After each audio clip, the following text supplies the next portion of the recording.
Hai, hello, salam sejahtera Malaysia. Selamat datang ke channel Fels Lifestyle. Terima kasih kerana terus setia dan terus bersama di dalam channel ini.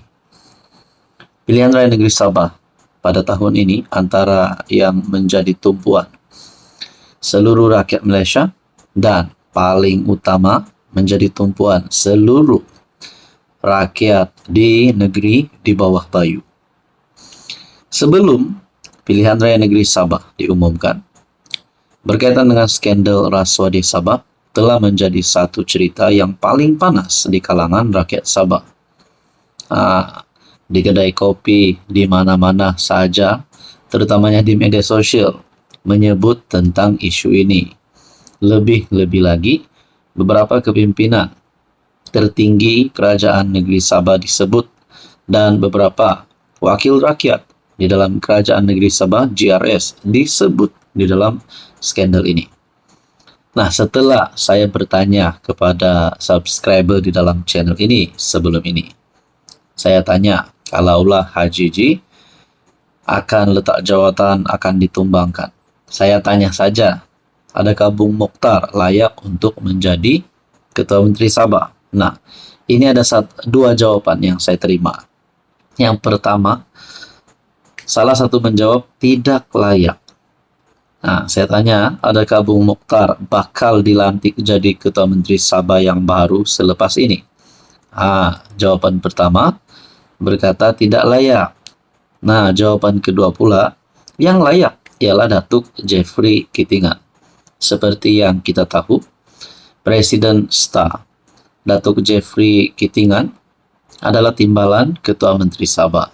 Mungkin beliau adalah pemimpin ataupun sosok yang paling terdekat untuk menggantikan Haji Jinor sebagai Ketua Menteri Sabah. Namun pada PRN tahun ini, semuanya akan diputuskan selepas selesai pengundian. Selepas rakyat Sabah memilih, baru kita tahu siapa yang akan menang dan siapa yang akan terpelanting. Tapi melalui komen ini, saya boleh katakanlah Kementerian Netizen telah memilih Jeffrey Kitingan sebagai Ketua Menteri Sabah yang baru. Nah, saudara-saudara yang saya hormati, menurut Anda pula, Anda rasa siapa yang layak untuk jadi Ketua Menteri Sabah? Mungkin juga ada calon di luar sana. Sebelum ini pun saya telah menerima komen, Kementerian Netizen juga memilih Syafi Abdal untuk menjadi Ketua Menteri Sabah dan menggesa Haji Ji untuk letak jawatan dan sebagainya.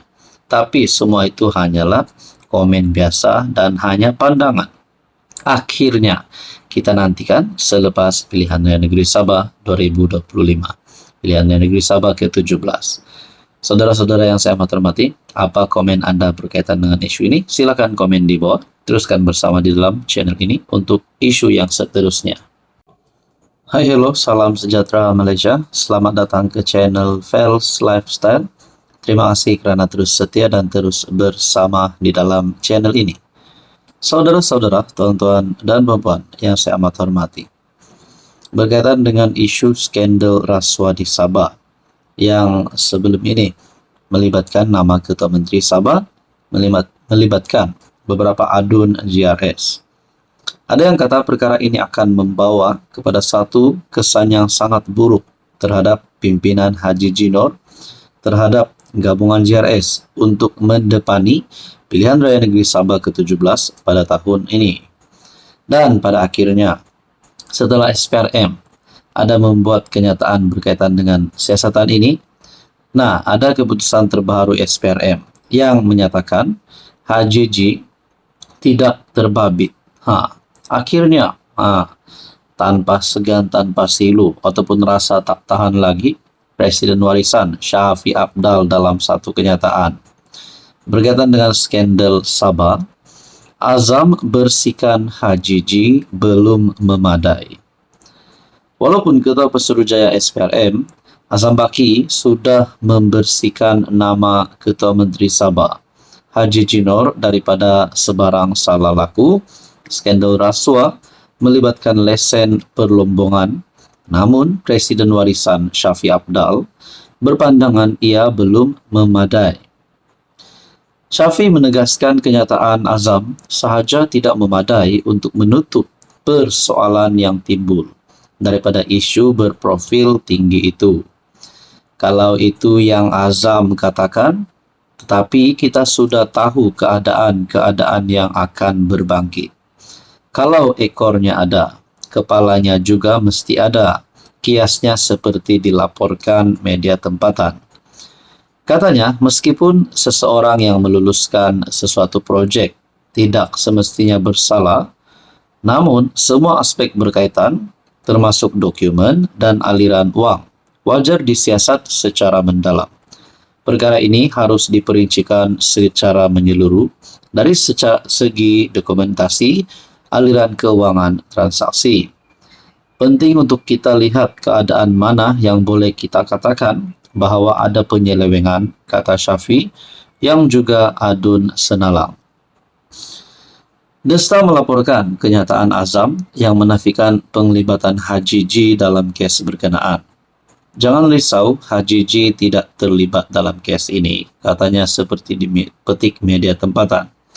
Rakaman kenyataan itu yang diperoleh Malaysia Kini turut menunjukkan azam menegaskan Haji G tidak terbabit dalam sebarang video berkaitan skandal tersebut. Kenyataan itu merujuk kepada video-video yang dirakam oleh seorang pendeda maklumat yang juga merupakan pemberi rasuah dalam kes itu.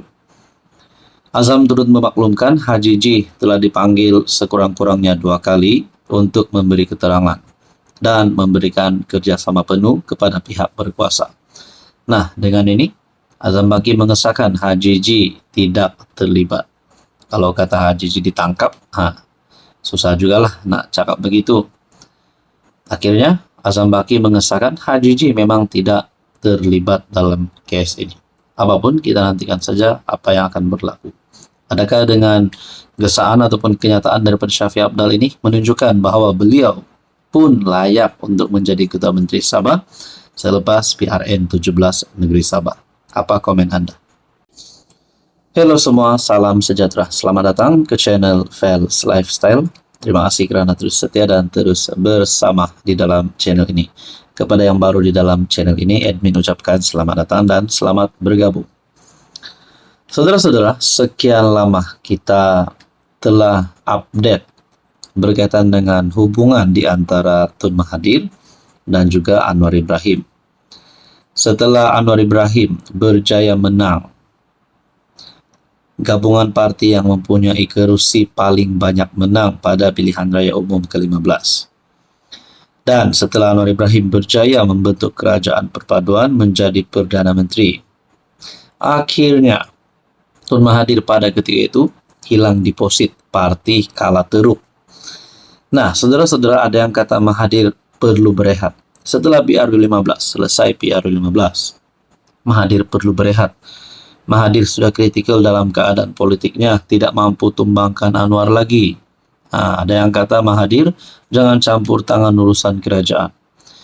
Mungkin Mahathir memang sudah dalam memori kita kerana beliau pernah menjadi Perdana Menteri dan sangat banyak jasa terhadap negara. Saya sangat respect Tun Mahathir.